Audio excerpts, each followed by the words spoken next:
आजकल नौतपा चल रहा है और हर इलाके में एवरेज टेम्परेचर जो है वो 45 डिग्री या उससे अबव ही चल रहा है।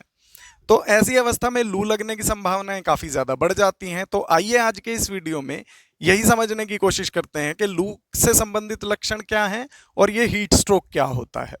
हाय, मेरा नाम अलंकार धारीवाल है। मैं एक आयुर्वेदिक न्यूट्रिशनिस्ट हूँ। आयुर्वेद और न्यूट्रिशन की सहायता से हम सभी की सेहत में 4 चांद नहीं 8 चांद लगाए जा सकते हैं। हमारे शरीर का एक कोर टेम्परेचर होता है जो कि 98.4 डिग्री फ़ारेनहाइट या 37 डिग्री सेल्सियस होता है और इसी टेम्परेचर पर शरीर की सारी प्रक्रियाएं अपना अपना काम करती हैं।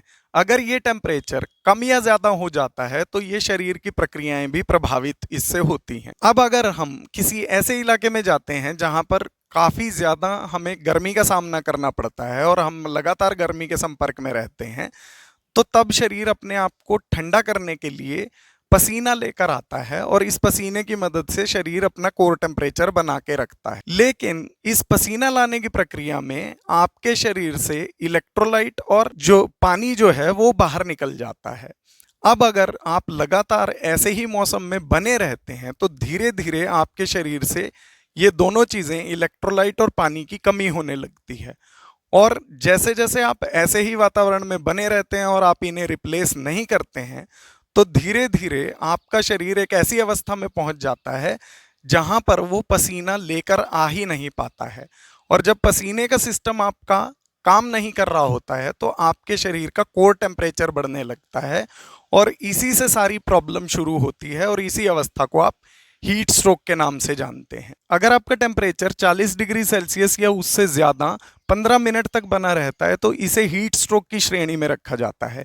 लेकिन हीट स्ट्रोक होने से पहले भी आपको एक और अवस्था आती है जो कि गर्मी से थकान की अवस्था होती है, जिसे हीट एग्जॉशन कहा जाता है। और इसके लक्षणों को समझना बहुत ज़्यादा ज़रूरी होता है क्योंकि ऐसी अवस्था में हम काम करके अपने शरीर को हीट स्ट्रोक में जाने से बचा सकते हैं। तो आइए पहले हीट एग्जॉशन के लक्षणों को समझ लेते हैं। हीट एग्जॉशन का जो सबसे पहला लक्षण है वो है मसल क्रैम्प।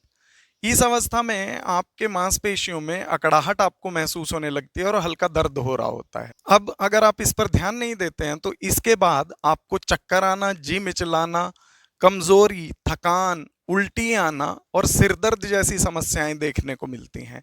इसके अलावा आपको आपकी स्किन का कलर जो है वो पेल हो जाता है और साथ ही आपका स्किन जो है वो काफी ज्यादा ठंडा महसूस होता है, कूल महसूस होता है। लेकिन अब भी अगर आप इस पर ध्यान नहीं दे पाते हैं और लगातार ऐसे गर्म वातावरण में बने रहते हैं तो इसके बाद आपकी स्किन जो है वो फ्लशी रेड होने लगती है और इसमें आपका टेम्परेचर भी काफी ज्यादा बढ़ा हुआ महसूस होता है, स्किन आपकी गर्म महसूस होती है। और यही अवस्था हीट स्ट्रोक की अवस्था है जो कि काफी डेंजरस होती है और इसमें किसी की जान भी जा सकती है। लेकिन अगर हमें हीट स्ट्रोक से पहले होने वाले हीट एग्जॉशन के लक्षणों के बारे में पता हो तो हम इस स्थिति को आसानी से कंट्रोल कर सकते हैं। आपको इस बारे में क्या लगता है, मुझे प्लीज कमेंट बॉक्स में जरूर बताएं। आपने अपना कीमती समय हमें दिया, इसका तहे दिल से शुक्रिया। मैं मिलता हूं आपसे अगले किसी वीडियो में, तब तक के लिए स्वस्थस्य स्वास्थ्य रक्षणम।